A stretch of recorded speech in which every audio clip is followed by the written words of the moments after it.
प्रिया की शादी का मंडप सज चुका था। लखनऊ के उस पुराने आंगन में शहनाइयों की गूंज हवा में घुल रही थी।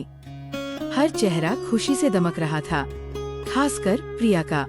लाल जोड़े में सजी मेहंदी लगे हाथों से वो अपने होने वाले पति को देखकर मुस्कुरा रही थी। सालों बाद उसके घर में इतनी सच्ची खुशी आई थी। वो अपने माँ बाप के चेहरे पर सुकून देखना चाहती थी, उस एक गम को भुलाना चाहती थी जो 15 साल से उनके घर की दीवारों में सीलन की तरह बसा हुआ था। आज सब ठीक था, आज सब पूरा था। तभी ढोल और शहनाई की आवाजें अचानक धीमी हो गई। लोगों की नजरें मंडप से हटकर घर के मुख्य दरवाजे पर टिक गईं। वहाँ एक अजनबी खड़ा था, एक ऐसा अजनबी जिसकी आंखों में 15 साल का लंबा इंतजार और एक गहरा तूफान दोनों एक साथ कैद थे। उसके मैले कुचैले कपड़े और थका हुआ चेहरा उस जश्न में एक बेसुरा राग थे। खुशी की महफिल में अचानक एक खामोश सन्नाटा पसर गया। वो अजनबी धीरे धीरे अंदर आया। उसके हर कदम के साथ मेहमानों की फुसफुसाहट बढ़ती जा रही थी।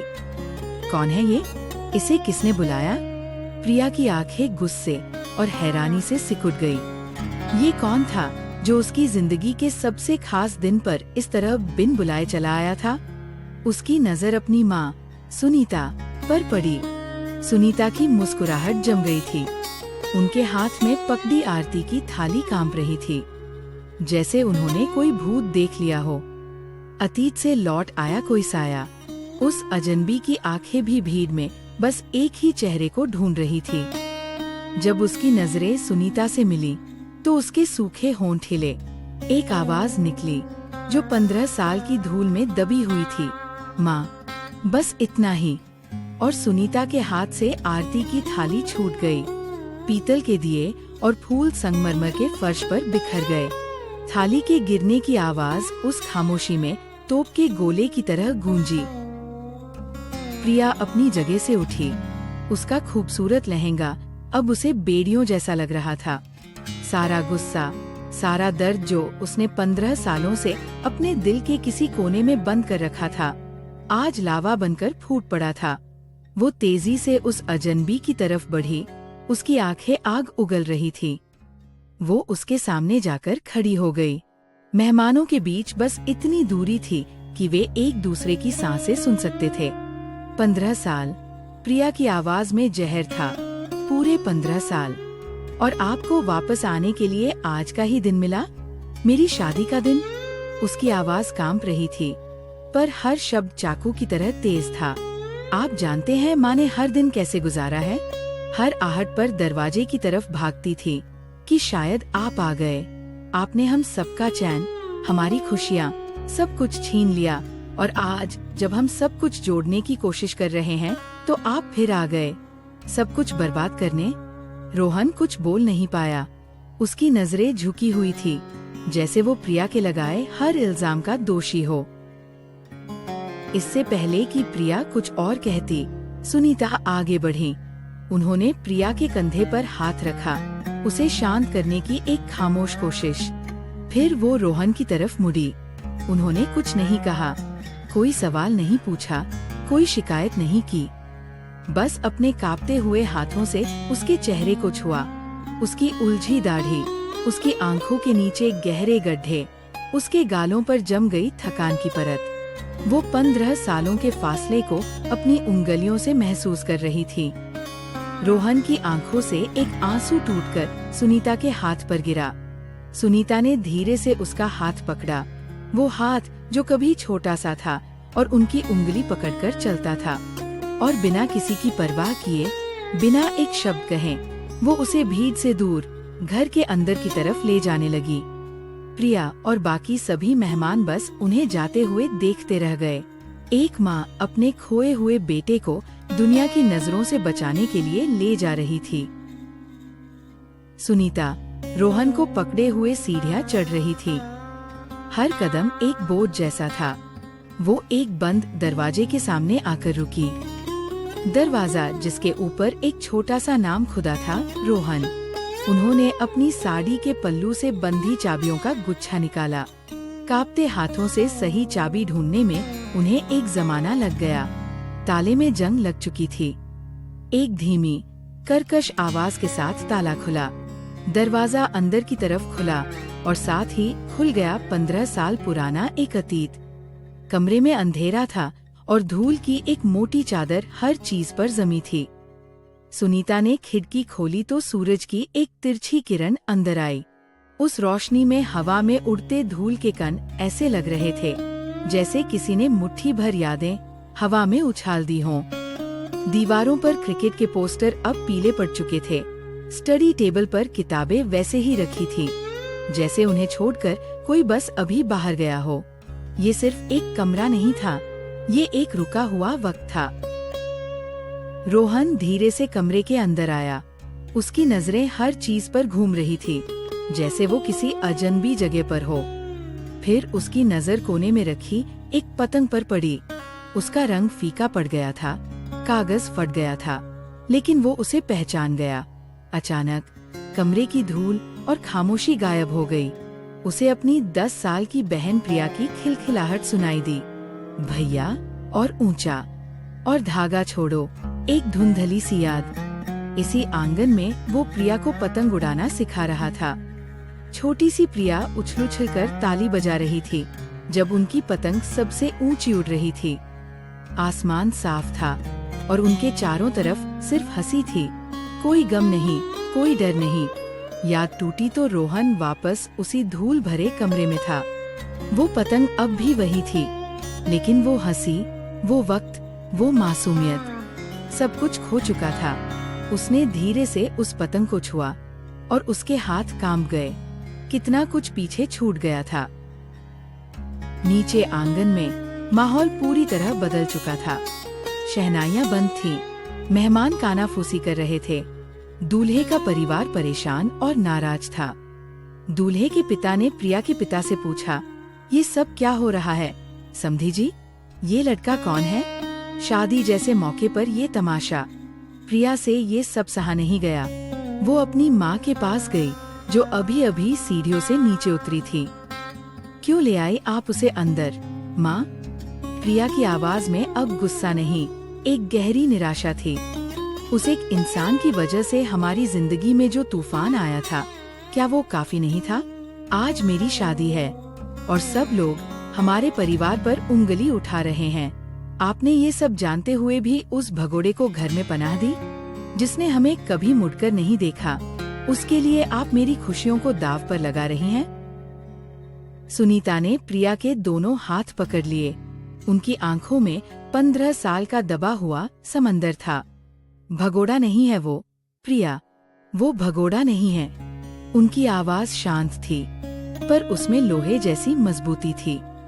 तुम सिर्फ 10 साल की थी, तुम नहीं जानती पूरी सच्चाई। सुनीता ने गहरी सांस ली, जैसे बरसों का बोझ उतार रही हो। उस रात एक हादसा हुआ था। रोहन के दोस्त को शहर के एक बहुत ताकतवर आदमी के बेटे ने बुरी तरह घायल कर दिया था और इल्जाम रोहन पर डाला जा रहा था। वो लोग उसे जेल में सड़ा देते, शायद जान से भी मार देते। तुम्हारा भाई भागा नहीं था, प्रिया, उसने हमें बचाया था। वो इसलिए घर से दूर चला गया ताकि हम सबकी इज्जत और जान बच सके। वो स्वार्थी नहीं था, वो डरा हुआ एक 17 साल का लड़का था जिसने अपने परिवार को बचाने के लिए खुद को कुर्बान कर दिया। सुनीता के शब्द प्रिया के कानों में गूंज रहे थे। जिस भाई से वो 15 साल नफरत करती रही, जिसे वो अपनी माँ के आंसुओं का गुनहगार मानती रही, वो तो उनका रक्षक था। उसका दिमाग सुन्न हो गया था। सारी नफरत, सारा गुस्सा रेत के महल की तरह ढह गया। उसकी जगह एक गहरे, चुभने वाले अफसोस ने ले ली। उसने नजर उठाई तो देखा, रोहन सीढ़ियों पर खड़ा था। उसने सब सुन लिया था। उसकी आंखों में न कोई शिकायत थी, न कोई सफाई, बस एक गहरी उदासी थी। एक ऐसी थकन जो 15 साल की तन्हाई से आती है। प्रिया ने पहली बार अपने भाई को सचमुच देखा। वो एक भगोड़ा नहीं, एक टूटा हुआ इंसान था। तभी दूल्हे के परिवार ने अपना फैसला सुना दिया। ऐसे माहौल में शादी नहीं हो सकती। हमें लगता है हमें ये शादी अभी रोक देनी चाहिए। ये सुनते ही प्रिया का दिल डूब गया। शादी रोक देनी चाहिए, ये शब्द रोहन के कानों में पड़े और उसे लगा जैसे किसी ने उसके सीने में खंजर उतार दिया हो। वो यहाँ अपनी बहन की खुशी देखने आया था, उसे बर्बाद करने नहीं। उसकी वजह से प्रिया की जिंदगी का सबसे बड़ा सपना टूट रहा था। उसने फैसला कर लिया, वो जैसे चुपचाप आया था वैसे ही चुपचाप चला जाएगा, हमेशा के लिए। वो धीरे धीरे सीढ़ियों से उतरा, किसी की नजरों में आए बिना, और मुख्य दरवाजे की तरफ बढ़ने लगा। उसने सोचा था कि बस एक आखिरी बार अपनी बहन को दुल्हन बने देख लेगा और फिर गुमनामी में खो जाएगा, लेकिन उसकी मौजूदगी ने तो सब कुछ बिखेर दिया। सुनीता ने उसे दरवाजे की तरफ जाते देख लिया। रोहन, रुक। उनकी चीख में एक माँ का डर था, अपने बेटे को दोबारा खो देने का डर। प्रिया ने जैसे ही अपनी माँ की आवाज सुनी, वो पलटी। उसने रोहन को दहलीज की तरफ जाते देखा। उसे लगा कि वक्त फिर से 15 साल पीछे चला गया है। वो उसे फिर से खोने वाली थी, और इस बार वजह वो खुद थी। प्रिया दौड़ी। उसका भारी लहंगा उसके पैरों में उलझ रहा था, लेकिन उसे कोई परवाह नहीं थी। वो बस उस दरवाजे तक पहुंचना चाहती थी। रोहन का हाथ दरवाजे के कुंडे पर था जब प्रिया ने उसके सामने आकर रास्ता रोक लिया। दोनों हाँफ रहे थे। आंगन में खड़े लोग सांस रोके ये देख रहे थे। मत जाइए। प्रिया की आवाज में अब गुस्सा नहीं, एक विनती थी। उसकी आंखों से आंसू बह रहे थे। 15 साल आपने हम सबको बचाने के लिए खुद को सजा दी, हर दिन अकेले तकलीफ में गुजारे, और मैं आपसे नफरत करती रही। रोहन की आंखों की दीवार भी टूट गई। 15 साल का दबाया हुआ दर्द आंसुओं में बह निकला। मैं मजबूत नहीं था प्रिया, मैं डर गया था, मुझे माफ कर दे। प्रिया ने आगे बढ़कर अपना मेहंदी लगा हाथ उसके खुरदुरे हाथ पर रख दिया। भैया। 15 साल बाद ये शब्द उसके मुंह से निकला। कन्यादान में भाई का हाथ भी होता है। आप कहीं नहीं जा रहे। प्रिया अपने भाई का हाथ थामे वापस मंडप की ओर चली। मेहमानों की भीड़ उनके लिए रास्ता बनाती गई। वो अपने होने वाले पति और उसके परिवार के सामने जाकर खड़ी हो गई। उसकी आवाज में अब एक नई ताकत थी। उसने शांत भाव से सारी कहानी बताई, अपने भाई की कुर्बानी की, अपने परिवार के दर्द की। उसके मंगेतर ने उसकी आंखों में देखा, और वहाँ उसे कोई शर्म नहीं, बल्कि अपने परिवार के लिए अटूट प्यार और सम्मान दिखा। उसने आगे बढ़कर प्रिया का हाथ थामा और फिर रोहन की तरफ देखकर सिर झुकाया। प्रिया ने ऐलान किया, ये शादी होगी, अभी होगी, और मेरे भाई के आशीर्वाद के साथ होगी। जब कन्यादान का समय आया तो प्रिया के पिता ने उसका हाथ दूल्हे के हाथ में दिया। फिर उन्होंने रोहन की तरफ देखा और उसका हाथ पकड़कर अपने हाथ के साथ प्रिया के हाथ पर रख दिया। एक पिता और एक खोए हुए बेटे ने मिलकर अपनी बेटी का हाथ दिया। वो एक रस्म नहीं थी, वो टूटे हुए रिश्तों का जुड़ना था।